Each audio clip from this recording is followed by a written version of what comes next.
N'est-ce pas en ce moment un temps favorable pour lire ou relire le lien de Pâques?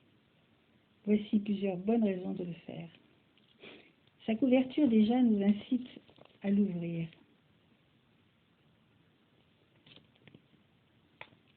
Jésus, entouré de ses apôtres, à son dernier repas, avant de mourir sur la croix, nous offre un visage rayonnant de tendresse et de paix. Pendant la période d'épidémie et de confinement, nous faisons l'expérience de nos fragilités, de nos doutes, de nos peurs. Jésus nous dit, ne craignez pas, je suis avec vous tous les jours. Nous trouverons dans le lien des paroles de réconfort et de paix, telles que « Seigneur, mon ami, tu m'as pris par la main, j'irai avec toi sans effroi jusqu'au bout du chemin. »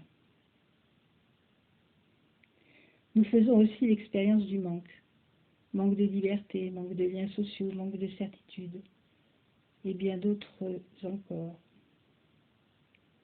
Mais en même temps, nous allons peut-être plus vers l'essentiel. Dans ce lien, nous pouvons trouver des paroles de vie, comme lorsque Jésus dit à la Samaritaine, « Si tu savais le don de Dieu ». Dans ce temps de la Semaine Sainte, nous suivrons Jésus sur son chemin de croix, avec toutes nos souffrances et nos peines. Toutes nos prières seront tournées vers ceux qui luttent contre la mort, malades et soignants, puis nous fêterons Pâques dans la joie de la résurrection du Christ. Vous trouverez dans ce lien des paroles d'espérance, des témoignages où la vie a été plus forte que la mort et où la présence de Dieu a été profondément ressentie. Ce lien nous offre une approche très diverse de la figure de Jésus. Nous qui cherchons toujours à mieux le connaître, nous pouvons nous tourner surtout vers les textes de l'Évangile, nous dit Sœur Saint Jean-Baptiste, mais aussi vers l'archéologie, l'histoire, l'exégèse. Comment aussi ne pas se retrouver dans les personnes rencontrées par Jésus? Si bien racontées par Anne, ces personnes ne comprennent pas toujours ce qu'il leur dit, mais sont touchées par ses paroles.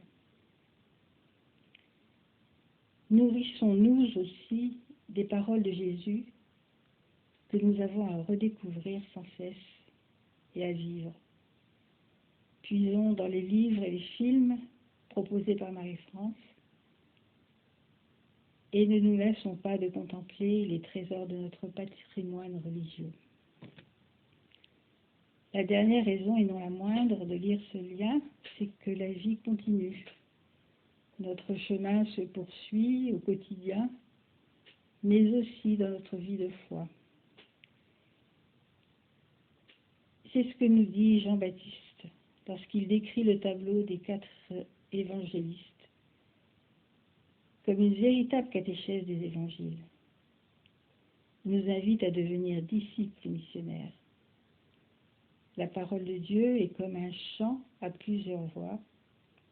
Le peintre nous invite à nous mettre chacun autour de la table et à dialoguer. Dès que nous le pourrons, courons regarder ce tableau. J'espère que toutes ces raisons vous ont convaincu à vous pencher sur le lien.